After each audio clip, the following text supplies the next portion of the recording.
Bueno,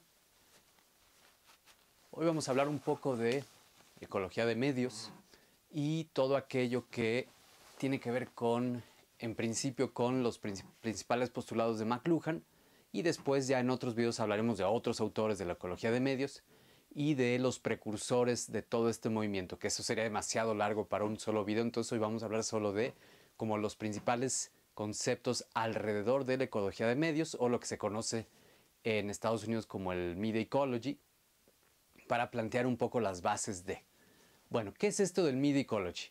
Media Ecology es un movimiento de diversos pensadores que toma mucha fuerza hacia la década de los 60, 70, 80 del siglo XX. Obviamente hay autores que retoman los postulados de los pensadores más populares de este movimiento después, ya en los 2000, y como les dije hace un segundo, hay precursores que ya establecen al menos lo básico al respecto de estos lineamientos que vamos a ver hoy, pero la época fuerte pues se establece entre 60, 70 y 80. Ahora, tal vez la definición más fácil de entender que tenemos de la ecología de medios o del Media Ecology es que la ecología de medios es el análisis de las interacciones de los hombres en diversos entornos. Y en esos entornos hay diversas tecnologías.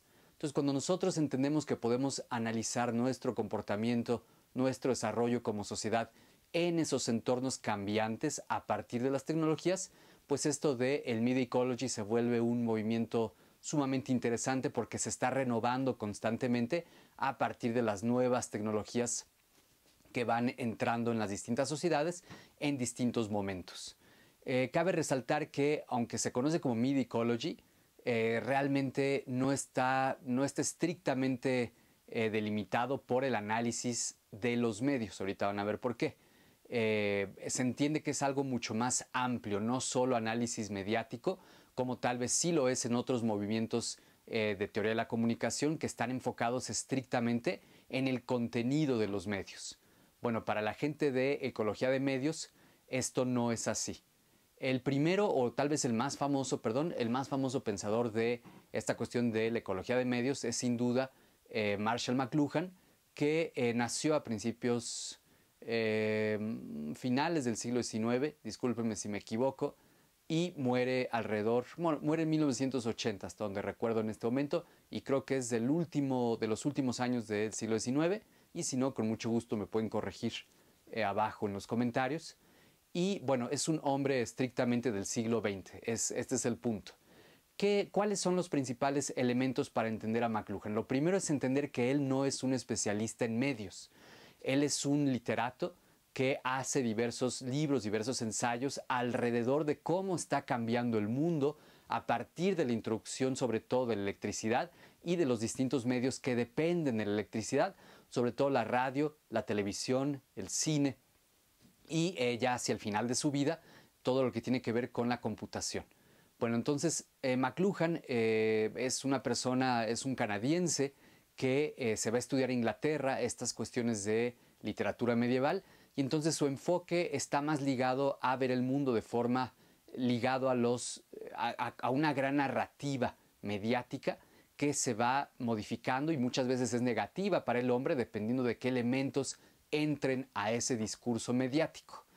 Después de estudiar en Canadá, se va a Inglaterra, después se va a Estados Unidos, es decir, es un académico puro en ese sentido. Publica mucho, es sumamente exitoso. En los 60, en los 70, en los 80 hay una película de Woody Allen en donde él sale, creo que es Manhattan, o Annie Hall, disculpen, en este momento se me va, pero la cosa es que es sumamente popular en esas décadas en el mundo occidental.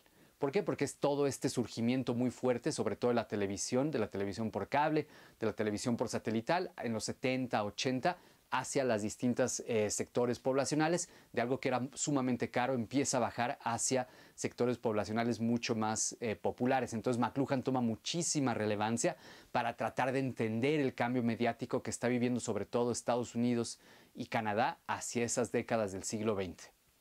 Bueno, la frase más famosa de McLuhan es: el medio es el mensaje.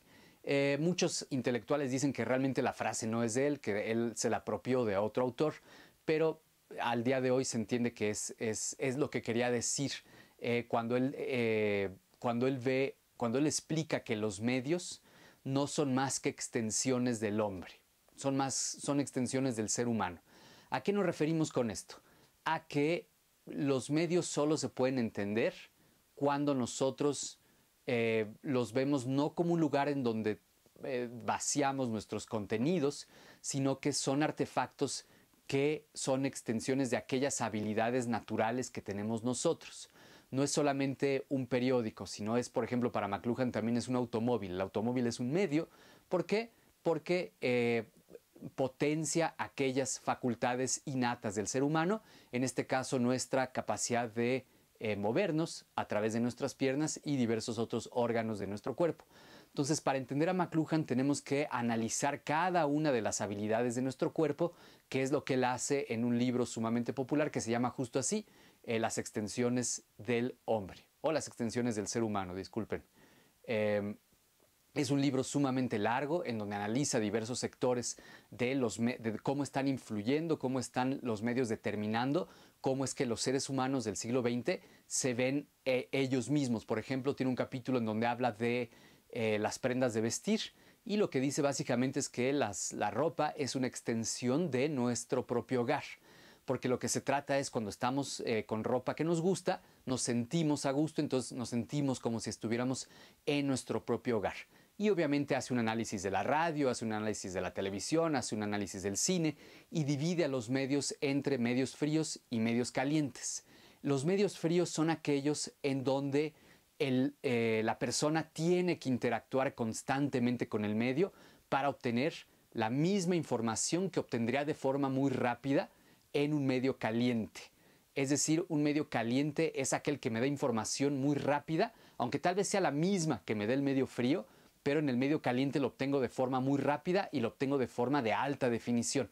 Y no requiero interactuar tanto con ese medio. Por ejemplo, con el cine, pues es un medio caliente porque me siento y las luces se apagan y entonces veo una pantalla muy grande enfrente de mí y eso es un medio caliente. Una novela también, por ejemplo, de 700, 500 páginas, una novela del siglo XIX, siglo XVIII, en donde los autores describen mucho y realmente lo único que tenemos que hacer nosotros pues es sentarnos a leer con calma. McLuhan es un intelectual, entonces habla mucho de esto. Al contrario, por ejemplo, de un periódico. Un periódico para McLuhan es un medio frío.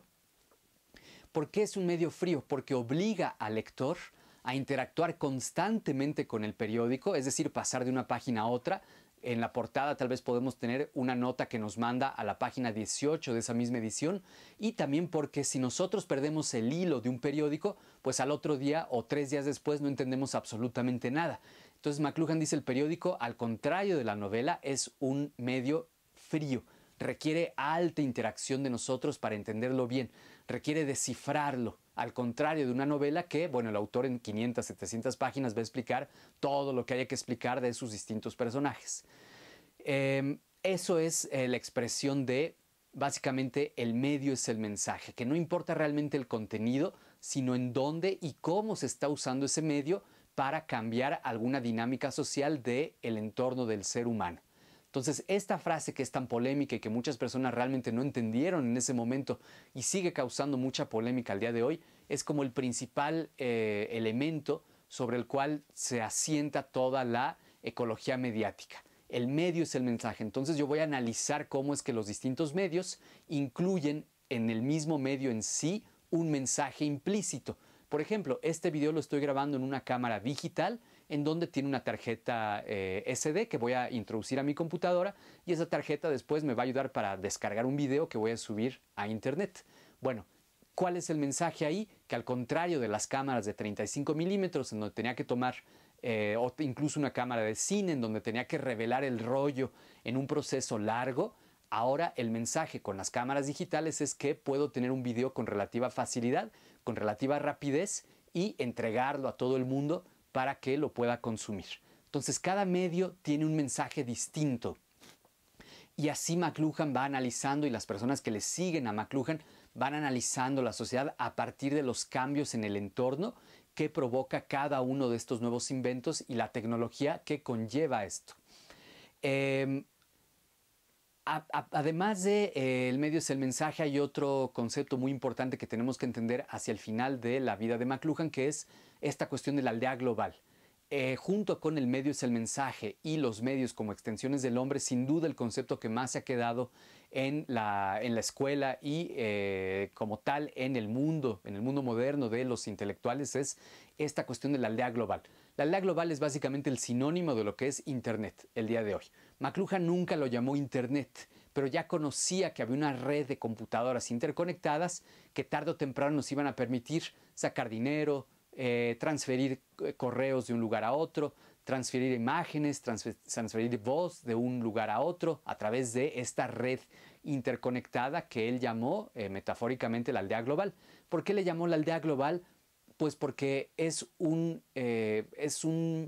lugar abstracto, es un lugar que no podemos tocar y que permea en las distintas sociedades que están conectadas, pero que al mismo tiempo un cambio en uno de esos nodos desencadena otra serie de cambios en todos los otros nodos de esa misma aldea global. Es decir, somos seres básicamente todavía ritualísticos, como dice McLuhan, con un alto nivel de hábito en donde un elemento que cambie de esta aldea global determina una serie de cambios en los hábitos de las otras personas que están conectadas a esa aldea global. Y lo que dice McLuhan en una de sus metáforas también más conocidas es que en esa aldea global hay una serie de líderes que tocan el ritmo del tambor al cual bailan distintas personas que están en esa aldea global. ¿Quiénes son los líderes, los que están tocando el tambor? Pues aquellas personas que tienen el mayor presupuesto. Las grandes compañías son las que tocan este tambor y son las que hacen bailar al resto de las personas a partir de sus ideas y a partir de los distintos contenidos que están enviando a través de esta red. En este caso, la industria de la música, la industria de la televisión, en la época de McLuhan, 70, 70, 80, sin duda en los 60, son industrias gigantescas que, dice McLuhan, se van a montar a esta aldea global y van a sacar el mayor provecho. ¿Por qué? Porque tienen el mayor músculo presupuestal para utilizar esta herramienta para su propio beneficio. Claro que esto que ha cambiado con el tiempo, en donde hoy tenemos muchísimos nodos medianos, chiquitos, algunos muy grandes, pero está mucho mejor distribuida la aldea global, tal vez que como McLuhan la planteaba, aunque también hay que tomar en cuenta que tal vez el tiempo le ha dado la razón a McLuhan si tomamos en cuenta que pues tenemos básicamente monopolios también digitales, como el mismo YouTube, como el propio Facebook, como Instagram, que fue comprado por Facebook, pero son distintos monopolios tecnológicos, Amazon, Uber. Vivimos en otra serie de monopolios que McLuhan pues evidentemente nunca pudo visualizar o premeditar en sus años más lúcidos, cuando estaba escribiendo con mucha regularidad en los 70, ya cuando murió en los 80, pues iba a conferencias y todo eso, pero nunca pudo prever hasta dónde se iba a extender el uso de esta herramienta digital. Ahora,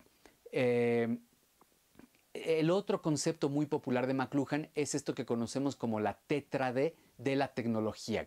Este es un concepto un poquito complejo. ¿Por qué? Porque involucra 4 elementos a analizar. La tetra de la tecnología es básicamente un rombo en donde el primer elemento para entender el cambio tecnológico es un nuevo medio se inserte en un entorno. Entonces, ese primer nodo es cuando se inserte ese medio. El segundo nodo es la lógica que elimina inmediatamente ese medio. Entonces, el primero es que se introduce, el segundo es que elimina la lógica imperante hasta ese momento y el tercer momento es que crea este nuevo medio, crea una nueva lógica. Pero aquí viene lo interesante. De acuerdo con McLuhan, en la última parte de este nodo, el cambio tecnológico en sí determina otro cambio a partir de una lógica que ya existía previamente en la sociedad. Y el ejemplo que da McLuhan es el del corcel blanco. El ejemplo del corcel blanco es entender que el automóvil eliminó la necesidad y la practicidad de tener caballos, de utilizar caballos en las sociedades modernas del siglo XX. Y eso creó en su momento la eliminación de la lógica de pedir una carroza. Pero aquí viene lo interesante. Al momento de que elimine esa lógica, hacia el final de este rombo tecnológico, lo que dice McLuhan es que impera una nueva lógica que es, a partir de la utilización del carro, yo voy a ser más caballeroso con una mujer que quiero introducir para mí, para salir, por ejemplo, en la noche, y le abro la puerta y entonces nuestro corcel blanco se vuelve el automóvil en sí que nos protege del mundo exterior. Y eso determina un nuevo instrumento a partir de una lógica imperante. Es decir, la caballerosidad ya existía en la sociedad antes del automóvil. Y el automóvil lo que hace es reforzar la caballerosidad a partir del corcel blanco, que es en este caso un carro blanco en los 60, 70, en donde yo le abro la puerta a una mujer que va a entrar a ese automóvil y yo resalto mis características como caballero al abrir ese artefacto que nos protege del entorno. Bueno, esto a su vez determina o desencadena toda otra serie de cambios tecnológicos, por ejemplo, en carros que hoy día tienen GPS y tienen radares y tienen muchos instrumentos para que la persona se sienta aún más segura. Es decir, la lámina no es lo único que nos protege, sino hay toda una serie de artefactos que nos protegen en ese corcel blanco que McLuhan ya hablaba hace varias décadas. Entonces, esos elementos yo diría que son los principales para comenzar a entender esta cuestión de la ecología mediática o el media ecology, que iré explicando en toda otra serie de videos, porque la verdad es que es bastante amplio, es bastante complejo, así como lo son muchas otras corrientes teóricas, pero que creo que vale la pena empezar con esta de la ecología de los medios como tal, y después hablar de otros teóricos muy populares también, pero que sin duda viven a la sombra de McLuhan, porque McLuhan, además de que escribió mucho, era muy prolífico, fue muy prolífico, salía en la televisión y salía en la radio, y salía en la prensa popular, como les dije al principio de este video, también salen las películas, o sea, era una figura bastante mediática en sí, que aprovechó todos los medios que tenía en ese momento para avanzar su propia carrera como intelectual y como pensador y como escritor. Para resumir entonces, la ecología de medios es el análisis del entorno de los seres humanos y cómo es que las distintas tecnologías cambian el entorno y cómo es que nosotros cambia nuestro comportamiento a partir de la introducción de esa tecnología en ese entorno. Iré hablando de más conceptos con el tiempo, pero quería sacar este video para que siguiéramos la línea de cómo van a estar los videos subsecuentes. Este video va a ser más corto, muy posiblemente, que los videos que sigan. Muchas gracias, nos vemos a la siguiente.